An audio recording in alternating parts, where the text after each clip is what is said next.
Hello ladies and gentlemen, MarauderEX here, back with more Let's Play Shining Force 3 Scenario 3. Alright, so I've done some things off screen.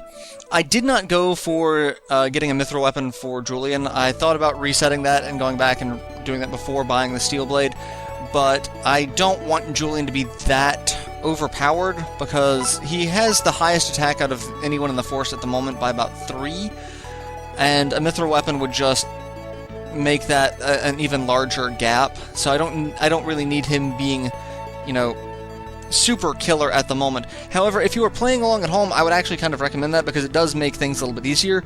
But if you don't want it to be exceptionally easy, then yeah, it's a thing. Like, you could have gotten a mithril weapon at this point, and part of it, for me, as I see the mithril weapon for Julian kind of waste, because he's not going to use a mithril weapon at all, because he gets really fun weapons that are found as far as his best weapon, so I don't really need to spend the money or time to make anything specific mithril. Plus there's, you know, weapon drops that we'll probably be getting access to. So things like that I'm not too worried about, but for those of you playing along at home, for the home game, it is a viable strategy that I would look into.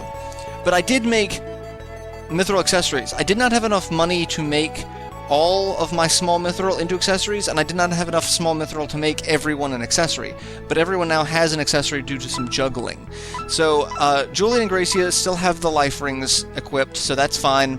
Being heroes, that'll keep them a little bit, you know, more healthy. Donhort, I was able to move a battle bracer onto, so he has a slight increase to attack. Kate, I got a master ring. And for Kate, I would have been fine with just about anything. There are really 3 rings that I go for in terms of mithril equipment. There's the Master Ring, which is the crit and counter plus 10. There's the Power Ring, which is the attack and defense plus 10. And then there's the Gale Ring, which is agility and defense plus 10. Or plus 5. Those are... Damn it. The Power Ring is attack and defense plus 5. The Gale Ring is agility and defense plus 5. Excuse me. Because there are a couple other weapon or accessories to go with it. Like there's the attack ring, which is attack plus 5, plus you can use it to cast attack. So it has like the potential to have even more attack on it. But as items like that require uses, they can break, which means if you need it more than once in a particular battle, you may not have access to it. So I just go for the static increases and don't worry about the potential increases. Same goes with there's a protect ring that we've seen multiple times throughout the playthrough that's defense plus 5, plus you can use it to cast heal level 2. So I don't worry about that. But Master Ring, basically either Master Ring, Power Ring, or Gale Ring would have been fine for Kate. Master Ring or Power Ring would have been the 2 that I would have leaned for. Isabella and Bridget, I got Gale Rings on because, again, agility and defense plus 5. If I'm going to go with defense, I might as well go for the one that also has agility that's going to give them a higher turn order as well. So, rather than just, you know, static defense and the ability to possibly heal, I don't need the ability to possibly heal on a healer, and I really don't need that on my offensive caster either, because she can heal herself for 1, and that's pretty much who it's going to be used on. Cyclops still has the loincloth. Rolly, I put a Gale Ring. Rolly, like Kate, I would have been fine with basically anything. Any of my top 3 rings would have been more than acceptable, because Rolly is kind of a unicorn of all trades, so having access to decent attack and defense is also good. Defense and agility is also good. And then crit and counter are also, you know, good. So Rolly is fairly flexible with that, where I would have gone with those. 1000, we moved the Swift Boots on 1000, because again, I did not have enough mithril to make one for everyone, and I didn't have enough money to make... I have 1 piece of small mithril left, so that'll probably go on Donhort at the moment. So, but it might be a little while before we get our next blacksmith. I don't remember where the next blacksmith town is. So... Julian, look! There lies Barrier Fortress, our last obstacle. Once we get past there, the Imperials won't pursue us any farther. Finally. I wouldn't really put it past the Imperials just to keep pursuing you, because it's the Empire. They've got a one-track mind. Look at Emperor Domering. And something's going on. There's a gentleman trying to escape and being chased by some soldiers using a fake exit permit at Barrier Fortress at the border checkpoint. Were you planning to flee the country? Did you really think you can trick the Defenda army with that? Their army here is strong. Has the Julian army passed through here yet? The Julian army, you say? You bastard, you're a spy for the Julian army. Not exactly. To be precise, I'm about to join them. You're going to join a rogue army, eh? If I caught you, we could have an interesting talk. There are a lot of things I could learn from you. I have faith in my abilities, but I'm not sure I can defeat such a large army. Idiot, no one could. Julian army soldier sighted. Request to deploy a pursuit unit. Has the Empire allocated that large army for us? Who is that man, Bresby? I'm trying to remember, but I can't recall. Do you think this could be a trap? No, it seems a little too genuine to me, so... I agree. If he understands the significance of our march, then we should trust him. Helping that warrior might slow our march on the fortress, but there is no other choice. Let's move, Julian. Alright, so we have the next battle. This is Battle 7, and the title for this one on the Jimson site is The King of Beasts Roars. So we have dragon allies now that we get to deal with. This will be fun. So our army is actually kind of increasing in size. Let's take a look and see what we've got. So we have Leon, who at the moment is going to be an NPC that he can join our force. As you can tell, he has the portrait and he talked about joining us. He can join us when under two conditions. If we win the fight without him dying, or if we talk to him in the middle of the fight, he'll join us. So that's what we're going to aim for that. And his AI is actually pretty intelligent. He's actually going to go over this way and kind of hide off in this terrain here. So there's only going to be a max of 3 people. So if we make a beeline for him, shouldn't be that much of a problem. The rest of the army is going to be kind of interesting. So we've got just a handful of enemy types. We have Destonian soldiers. HP of 56, movement of 6, attack of 50, defense of 29, agility of 4, luck of 2. They're carrying small axes and medical herbs, so they can drop the medical herbs, so helpful to an extent. And we don't have any other weapon-type Destonian soldiers. All of the ones on this map are axe wielders, so we don't need to worry too much about that. Next up we have Imperial Knights. HP of 55, movement of 7, attack of 55, defense of 28, agility of 16, luck of 2, carrying iron lances and can also drop medical herbs. Nothing really special about them either. However, this is where it starts to get a little more entertaining. We've got metal gunners. HP of 45, movement of 4, attack of 55, defense of 32, agility of 5, luck of 2, and they are carrying assault shells and can drop healing drops. The assault shell, I'm pretty sure, is a extended range type of projectile, so it can attack 2 squares away, much like Kate's Robin Arrow can now. So I think they've finally upgraded to have the same range as our ranged unit, and there are 2 of those that we're going to need to worry about. They also have the ability to have a critical hit attack, so something to look out for. We've got 3 more Destonian soldiers backing up the boss, who probably has one of the most interesting battle or overworld sprites I've seen. He's just very armor-clad, interesting helmet, and a visor. This is the Black Knight. HP of 108, movement of 6, attack of 60, defense of 36, agility of 25, luck of 7. He has a bastard sword equipped and can drop a dark matter. He also has a rating in counter, so he can counterattack, so we need to be a little bit careful about that.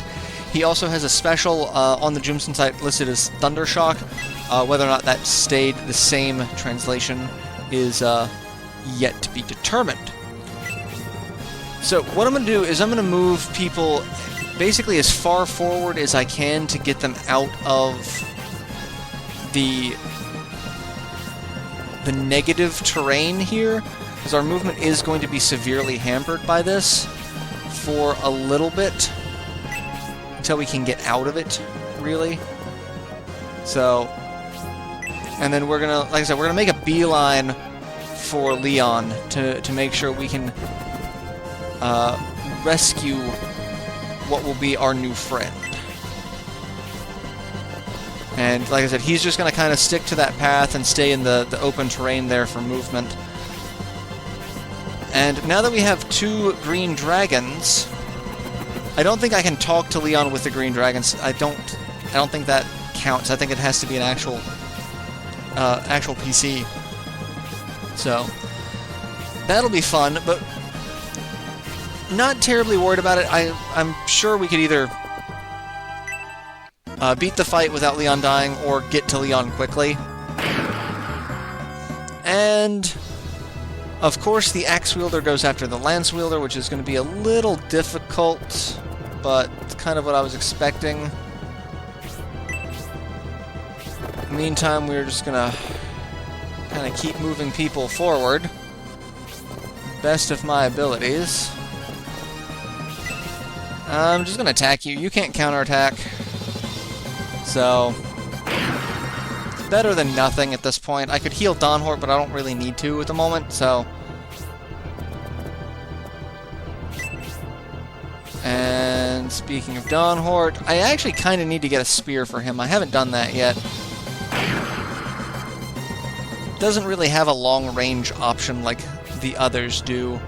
Who is what level? Everyone should be level 10. What's their XP? Bridget's got 7, Rolly's got 7, 1000 has 0. I'm gonna have... And 1000 is level 9. I'm gonna let 1000 kill that guy. And as you can see, Cyclops really unhindered by the terrain. Alright, that must be the Julian army. Damn, that guy was a decoy. Everyone on the front, beware, the Julian army is marching this way from Foothill. What? That really is the Julian army. I guess my destiny has yet to be decided after all. I thought I was doomed, but now I have a chance to avoid death. I will try my best to survive. Alright. And I would really love to get everyone out of the way. Ooh, I can't attack him yet, so we're just gonna move there. That's... Oh god, I can still attack him from there. No. 1000 needs the kill. No, I said 1000 needs the kill. There you go. And we get to see 1000 attack. 26 damage. Not bad, 1000. Not bad at all. That could be pretty good numbers. Where? Leon, stop it. I'm trying to get to you to rescue you. Because I promise you, if you let me actually take control, you'll have a better chance of surviving. Alright, I kind of expected him to come after us, but it didn't happen. Alright, I want to catch up to Leon very quickly, but... not happening at this point. He doesn't take a ton of damage either, so that's good. I might have to get him with 1000 at this point. Either 1000 or Cyclops, people who have lots of, you know, lots of range at this point. Alright, yeah, I'm gonna send Dawnhort over there. Send Julian there. Gracia. And let's go ahead and start attacking you, shall we? Oh, well, not doing a ton of damage, but... Alright, yeah, I'm gonna move... Alright, I'm not gonna move you there. I'm gonna move you farther down. I don't want my flyers to be right on top of my, my ranged enemies. Oh, he does some decent damage. And, of course, the Imperial Knight going after Julian. Kind of saw that one coming. You know, Lance Wielder versus Sword Wielder, plus he's a hero. It doesn't take a rocket scientist, but hey, you've now moved in range of my green dragon friends. And as long as my green dragons don't die, they will stick with me until, I think we can manually dismiss them in this game, but they will stick around. But I don't want too many... Okay, that's just a 1 square. That's disappointing. I am disappointed in the Metal Gunners.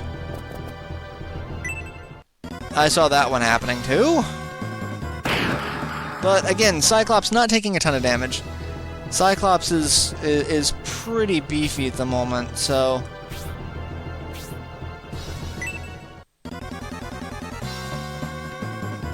Cyclops and Leon both pretty beefy. I'm kind of okay with this. Come on over, guys.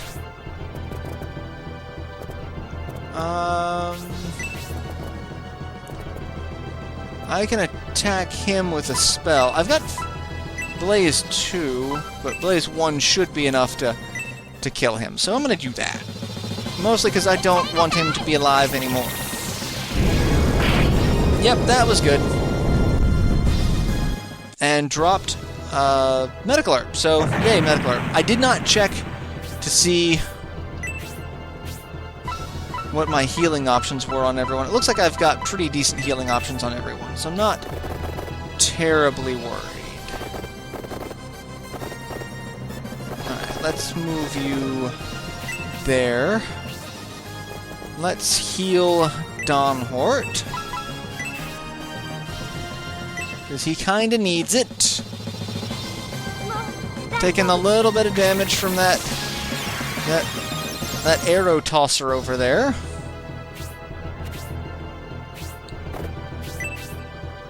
And probably not going to kill him. Nope, that's going to kill him. Tornado will kill him. I'm not a fan of Donhort. I gotta say, you know, if I were to rank all of my my favorite knights from Shining Force 3, like I could even go all of the Shining series in general, and Donhort wouldn't really rank that high. Like Danteres is one that I could really just kind of get behind. All right, let's go ahead and talk so that we can control Leon. That'll make things a little bit easier. I'm greatly indebted to you for helping me in my time of need. It looked like you were chasing the Julian army. Who are you? I was born in a Destonian slum. My name is Leon. I'm a mercenary warrior. Leon, why were you looking for the Julian army? I saw you saved Estonia when it was in danger, without expecting any reward. I was impressed. Then, you were in Destonia? Yes, I was, and your strength and sense of justice in the face of a powerful foe thoroughly inspired me, Julian. I know I have done some bad things in my life, but I believe helping your cause could help me atone, so I came to join you. In the heat of battle, there is no good or evil. Julian and Gracia, I think we should allow Leon to join us. Leon the Warrior joins the Force. Barrier Fortress is thought to be impregnable, but I will do my best to break through. Alright, now that we've got Leon on our side, let's take a look at him before I end this episode. That'll be where we end for now. So Leon, he is a Lion Warrior. Level 10, max HP of 44, attack of 64, defense of 39, agility of 18, luck of 4, movement of 6, experience of 10. So, like, not a terrible fighter. He's an axe wielder as well. His support is defense, so he's basically like Oberite, Horst, you know, that or Rock even. Magic, he has minor weakness or minor resistance to ice and wind, minor weakness to fire, light, and dark, and slightly more weakness to spark. He has zero, like, he is a magic liability. And he is rank 2 with Great Axe, so he's got full swing and power wheel, and no friendships with anyone at the moment. So, not a bad addition to the Force. So I'm looking forward to having him here. And let's kill. I was gonna say let's kill this Estonian soldier, but didn't happen. And let's go ahead and end this episode. I'm about out of time. We've got more than enough to continue the fight. So I will see you all in the next installment. Till then, later, everyone.